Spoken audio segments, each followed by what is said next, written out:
Hey guys, welcome back to Diving Deep in Thought. You're here with Elias, and today I want to talk to you guys about the power of change and why we view change as something that's sometimes negative and a risk, and we always associate change with something bad. I'll explain those things in this video. So I hope you've all had a good day. Change is basically anything that's new. All change is going to make you feel uncomfortable, whether it's changing your style, changing the way you talk to people, changing the way you interact with people.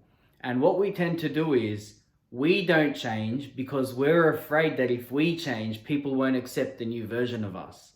So an example would be if you change the way you dressed, if you change the way you spoke to people, if you change the way you went about work, you put your own little style or twist on things at work. But if you don't do those little things that you believe are right in that moment, which is basically your identity, which is, something that you're putting out there, you're taking a risk by doing something different and making a change. That's what people don't understand. There is a risk associated, and that's why we back out of it, because we're afraid of judgment. But what if what you did improved that company? Or what if what you did made that girl like you? What if what you did, built up your business?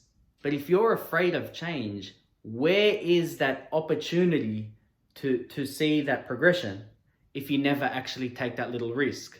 Every single risk has some element of failure attached to it. But in our minds, we ramp up that level of failure because we think that it's going to harm us. It's the old way of thinking.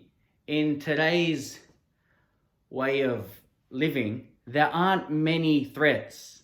There's no dinosaurs chasing us. There's no shortage of food.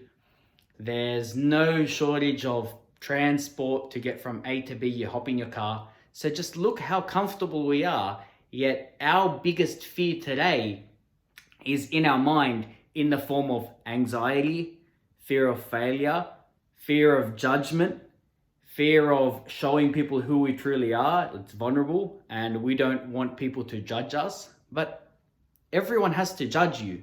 What judgment does is judgment is a form of sanity check.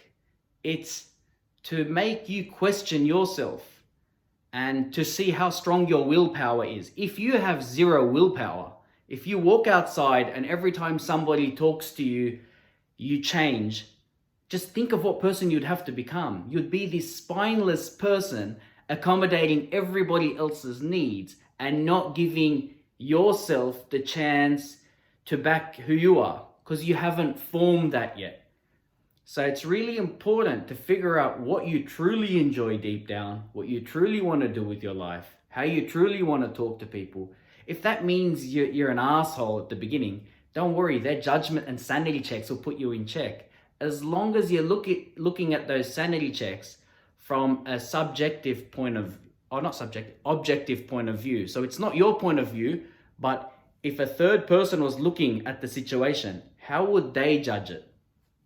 But it's very important to put yourself out there in any form. I know within you, there is that power to make that decision, to talk to that person you've wanted to talk to ask your boss for that pay rise you believe you deserve because you've worked hard. Just get out there and do it, because every single one of these limiting beliefs that you hold inside you, they get heavier with time. See, with memory can't necessarily tell before and after.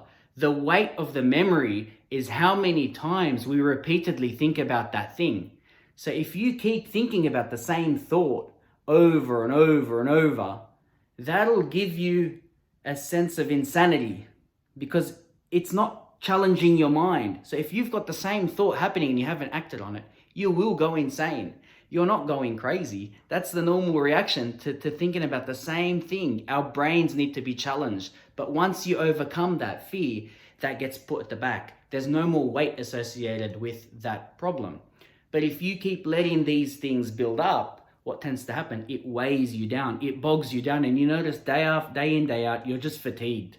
You've got so much happening in your mind. You're present, you're with your friends, you're at work, you're doing things every day, but you may not necessarily be productive.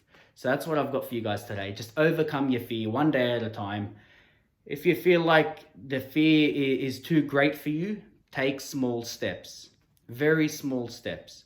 Instead of talking directly to your boss, build the confidence to talk to other employees. Hey man, how do you think my performance has been? Has it been okay that I can go up to the boss and ask for that 5% pay increase? Can I negotiate that rate because I've been working harder and my time is valuable? Can you sell that to him?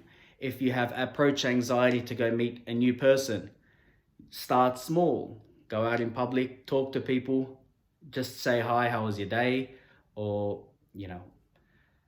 introduce yourself, or go start a small course, or get involved in activities in your local area, whatever.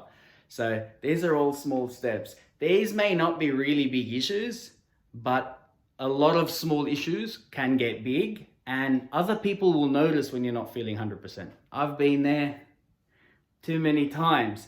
That's why I've gone down this path of improving myself and all that. And I'm still working on it. Still an amateur in all that sense. But all right, guys, have the confidence to overcome your fears one small step at a time. I'll give you some steps in the next video of how you can overcome them. I hope you enjoyed this video. Take care, and like, subscribe, and share with someone who you believe fear is crippling them to live out their most brilliant life. Thanks, guys.